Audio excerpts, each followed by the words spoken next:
The effects of a chemical attack are devastating.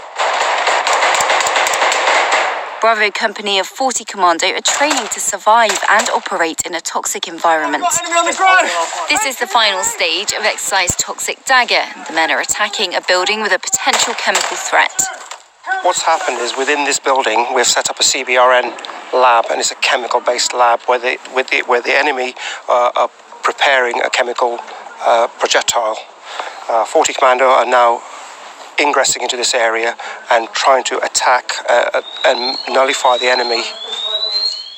There's a lot of work that goes on behind the scenes to understand the latest CBRN threats and how best to protect those who may face such attack.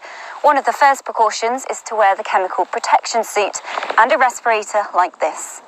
You're generally a lot heavier and a bit more cumbersome, you're a lot larger, and it makes actually walking and talking to each other very difficult. The respirator itself makes it harder to, look around. Your field of vision is a lot less, and therefore aiming and firing your weapon is a bit more difficult.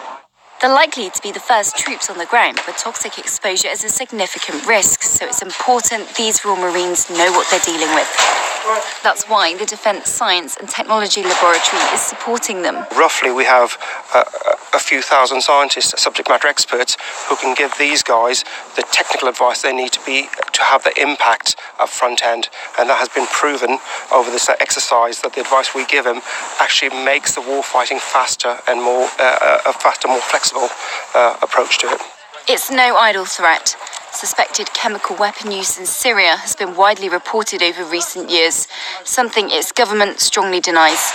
As a lead commando group, 40 Commando would be the priority response to any government tasking. Just last year, they were the first troops on the ground in the aftermath of the Caribbean hurricanes. Now they're trained in CBRN threat. They'll be ready to respond at short notice. It went very well. As always, in a CBRN environment, it is complex. We have to fight through those complexities. There are things that we'll definitely take away from today.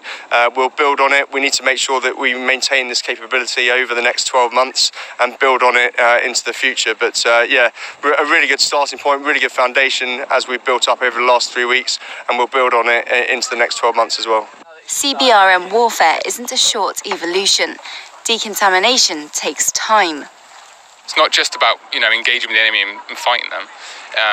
There's a whole side about the chemicals that we might come across, whether it's like biological, radiological, and then we have to know sort of the groundwork towards what chemicals might be out there, and then how it affects us and how we fight. Muffled by his respirator, the first casualty of 40 Commando's Bravo Company shouts, "Man down." Drowned out by the firing, it's down to him to start treating himself. By the end of this 3-week exercise, Bravo Company will be the most advanced among British land forces. Not just testing the Royal Marines on their ability to lead an attack in a chemical, biological, radiological and nuclear environment, but also their medical response to casualties. There's no radio pulse, and it's not breathing. So everything's done a lot slower here, just because of the nature of the chemical agents we're going to come across. In terms of the CASEVAC, that's a big one for us. Not just dealing with the kinetic casualties, we've also got to think about chemical casualties, and then the clean and dirty process that goes for that. So it's quite manpower consuming.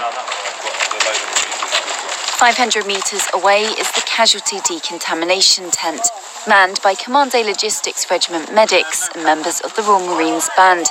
First of all, they come here and they get triaged, so a standard medic sits out the front and he decides priority who's biggest sick, and then they come in here to dry decontamination, and this is where the main medical treatment is performed, but also they need to have all their dirty kit stripped of them, so we pretty much get them naked down to the bare minimum, take the respirators off, and it's usually a cleaner area, and then further on they go to wet decontamination, where they are literally hosed down of any kind of remainder of what they've got.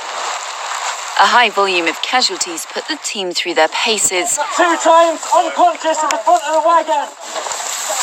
We've obviously just had quite a lot of casualties just come in, so that was a bit of an eye-opener, because normally we'd have 2 or 3 perhaps, so 8 in the one is quite hard work, because it means everyone needs to get involved moving the casualties. Obviously there's quite a few big lads, and they've got all their equipment on them still. They're quite heavy. With the casualties dealt with, the rest of Bravo Company arrive for decontamination. As the lead commando group, 40 Commando would be among the first to respond should the UK government deploy land forces on operations with a risk of CBRN attack.